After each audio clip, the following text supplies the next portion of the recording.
నమస్కారం అండి. నేను మీ రంజిత్ కుమార్ ద్వారా ముచ్చిక. నేను చెప్పాను కదా, గత 6 సంవత్సరాల నుంచి ఒక ఫిర్యాదు మీద తిరుగుతుందని చెప్పాను కదండి. ఫిర్యాదు పీజీఆర్ఎస్లో దరఖాస్తు పెట్టినా కానీ పరిష్కారం అవ్వట్లేదండి.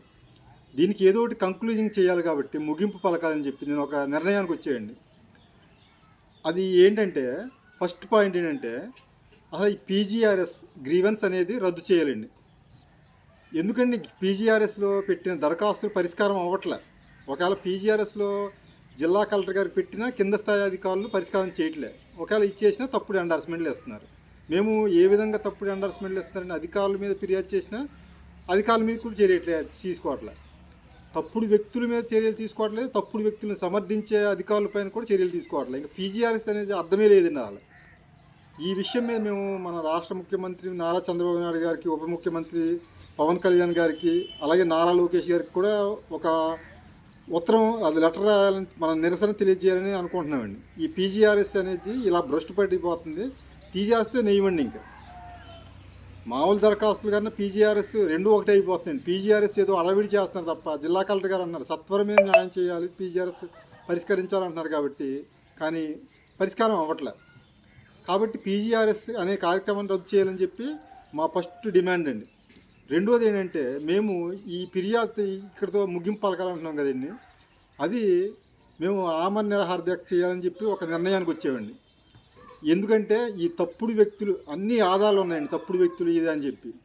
అలాగే వాళ్ళ మీద చర్యలు తీసుకోమన్నా మన తహసీల్దార్ గారు కూడా తప్పుడు ఎండర్స్మెంట్లు, వాళ్ళకి అనుకూలంగా మాకు తప్పుడు ఎండర్స్మెంట్లు ఇస్తున్నారండి. అలాగే జిల్లా కలెక్టర్ గారికి, ఉన్నతాధికారులు కూడా తప్పుడు ఎండర్స్మెంట్లు ఇస్తున్నారు. అంటే చూడండి ఎలాగ ఉందంటే వ్యవస్థ. ఉన్నతాధికారులకు తప్పుడు ఎండార్స్మెంట్లు ఇచ్చినా అవి ఆ ఎవిడెన్స్ మేము పీజీఆర్ఎస్లో పెట్టినా పరిష్కారం అవ్వట్లే. అందుకనే ఈ ఆమరణ నిరాహార దీక్ష చేయాలని చెప్పి మేము కూర్చుంటున్నామండి. ఇంకోటి ఏంటంటే, మేము ఆమరణ నిరాహార దీక్ష మన పోలవరం తహసీల్దార్ ఆఫీస్ ఎదుర్కొంటేనే కూర్చోవాలనుకుంటున్నామండి. పక్కనే పోలీస్ స్టేషన్ ఉంది.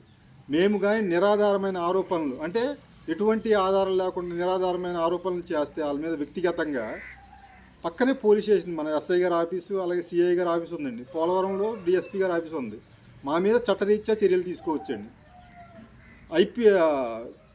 మన ఇండియన్ పీనల్ కోడ్ ఐపీసీ ప్రకారం, ఐపీసీలో ఎన్ని సెక్షన్లు అయితే ఉన్నాయో అన్ని సెక్షన్లు మా మీద ఇచ్చేసి నాన్ బెయిలబుల్ కింద మా మీద కేసులు నమోదు చేయొచ్చండి. లేదు నా మీద నా దగ్గర అన్ని ఆధారాలు ఉన్నాయంటే వాళ్ళ మీద చర్యలు తీసుకోండి. ఆ తప్పుడు వ్యక్తుల మీద, తప్పుడు వ్యక్తులకు అనుకూలంగా వ్యవహరించే అధికారుల మీద చర్యలు తీసుకోండి. అలాగే ఇక్కడ నాకు చిన్న సందేహం ఏంటంటే, మా అన్నయ్య ఒకరు చెప్పారు, అన్నయ్య నువ్వు ఆమరణ నిరాహార దీక్ష చేస్తే రేపొద్దు నీ ఆరోగ్యమే ఇది అవుద్ది, మీ కుటుంబం ఇది చాలా ఇది అవుద్దండి అని చెప్పి అన్నారు. దాని మీద కూడా నాకు ఒక చిన్న ఆలోచనలో పడ్డాయండి. ఎందుకంటే మేము 2011 సంవత్సరంలో పోలవరం డ్వాక్రా మండలాల, అదే డ్వాక్రా సంఘాలకు సంబంధించి 3.5 లక్షలు ఫ్రాడ్ జరిగిందని చెప్పి అప్పుడు ఐటీడీఏ పిఓ గారే 2012 డిసెంబర్ 19 చెప్పారండి. అలాగే ఐటీడీఏలో ఏఓగా పనిచేసే పద్మశ్రీ గారు కూడా 91 మంది గిరిజన లబ్ధిదారుల దగ్గర రిటర్న్గా స్టేట్మెంట్ తీసుకొని సంతకాలు చేసుకొని 3.5 లక్షలు ఫ్రాడ్ జరిగింది అన్నారు. అలాగే డిఆర్డీఏ పీడీ ఏలూరు జిల్లా వాళ్ళు కూడా, అప్పుడు ఉమ్మడి పశ్చిమ గోదావరి, ఇప్పుడు ఏలూరు జిల్లా, ఉమ్మడి పశ్చిమ గోదావరి జిల్లా పీడీ గారు కూడా, జిల్లా గ్రామీణాభివృద్ధి సంస్థ పీడీ గారు కూడా పోలవరం పోలీస్ స్టేషన్లో క్రిమినల్ కేసులు పెట్టారండి 2013లో. ఆ విషయమై 2014లో నేను ఎటు తేల్చట్లేదని చెప్పి ఆమరణ నిరాహార దీక్ష కూర్చున్నాను ఐటీడీ ఎదురుగుండా. 3 రోజులు కూర్చున్నామండి. అప్పుడు పోలవరం డిఎస్పీ గారు మన పోలీసుతో రావడం, మమ్మల్ని షిఫ్ట్ చేయడం, అలాగే జంగవరం సిఐ గారిని, పోలవరం సిఐ గారిని విచారణ చేయమంటాం అని చెప్పి ఆదేశించడం జరిగిపోయినాయండి. ఇప్పుడు విచారణ చేసే 3.5 లక్షలు ఫ్రాడ్ జరిగిందని చెప్పి ఐటీడీఏపీఓ గారు చెప్పారు. అది జంగారెడ్డి కోర్టు వారికి ఎటువంటి ఎవిడెన్స్ సబ్మిట్ చేయలేదని చెప్పి కొట్టేశారండి. అంటే ఎందుకు సబ్మిట్ చేయలేదండి? ఇప్పుడు 91 మంది గిరిజన లబ్ధాలు ఇచ్చిన తర్వాత, రిటర్న్గా స్టేట్మెంట్లు ఇచ్చిన తర్వాత అవి జంగారెడ్డి కోర్టు వారికి ఎందుకు సబ్మిట్ చేయలేదండి? అది గిరిజనులైనా గిరిజనేతరులైనా కానీ ఎవరి సొమ్మని అన్యాక్రాంతం అవుతే దాని మీద మనం ఎందుకు అన్యాయం ఇలా జరుగుతుందని చెప్పి మనం ఒక ఇదిగా ఇచ్చేసాం. కానీ ఎందుకు అధికారులు స్పందించట్లే? దీక్షకి సంఘీభావం నాకు తెలుపుతారా? లేకపోతే 2014లో మేము కూర్చున్న తర్వాత దీక్షకి అప్పటిదాకా మాతో ఉన్న డ్వాక్రా సంఘ లీడర్స్, సభ్యులు వీళ్ళందరూ మేము ఎప్పుడైతే ఆమరణ నిరాహార దీక్ష కూర్చున్నామో రావడం తగ్గించారండి. సంఘీభావం లేదు. కాబట్టి మాకు ఇప్పుడు ఆ డౌట్ కొంచెం వచ్చిందండి. సంఘీభావం తెలుపుతారో రేపొద్దు నేను కూర్చున్నప్పుడు ఇప్పుడు అవినీతికి గురైన ప్రతి ఒక్కరు కూడా సంఘీభావం మద్దతు పలుకుతారని చెప్పి నేను అనుకుంటున్నానండి. అందుకని నేను ఈ నిర్ణయం తీసుకున్నాను. ఇంకొకటి ఏంటంటే ఆ వ్యక్తులకు, తప్పుడు వ్యక్తులకి వాళ్ళపైన చర్యలు తీసుకోవాలని ముందే తెలుసు అనుకుంటా.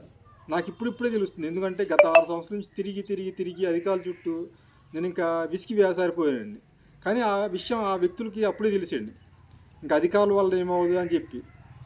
అధికారుల వల్ల ఏమవుదండి, కానీ వీళ్ళ వలన తప్పుడు వ్యక్తుల్ని కాపాడే ప్రయత్నంలో ఈ అధికారులు ఇదైపోతున్నాయండి. రేపొద్దున వాళ్ళ ఉద్యోగాలకు కూడా ఇప్పుడు పోలవరం మండలంలో పనిచేసిన 2018 నుంచి ఇప్పటి వరకు పనిచేసిన ఎంఆర్ఓల మీద మేము తప్పుడు అండర్స్టాండ్లు ఇస్తున్నారు, మాకు వాళ్ళకు అనుకూలంగా వ్యవహరిస్తున్నారని మేము ఫిర్యాదు ఇచ్చాం.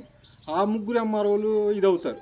ఈ తప్పుడు వ్యక్తులను కాపాడే క్రమంలో ఆ ముగ్గురు ఎంఆర్ఓలను సస్పెండ్ చేయడము, ఏదో ఒకటి వాళ్ళ మీద చట్టరీత్యా చర్యలు తీసుకోవడము ఏదో ఒకటి జరుగుతుందండి.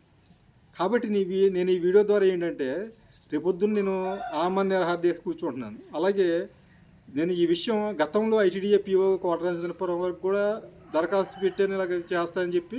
అలాగే మొన్న 3 రోజుల క్రితం జంగారెడ్డి ఆర్డీఓ వరకు కూడా ఇచ్చేయండి.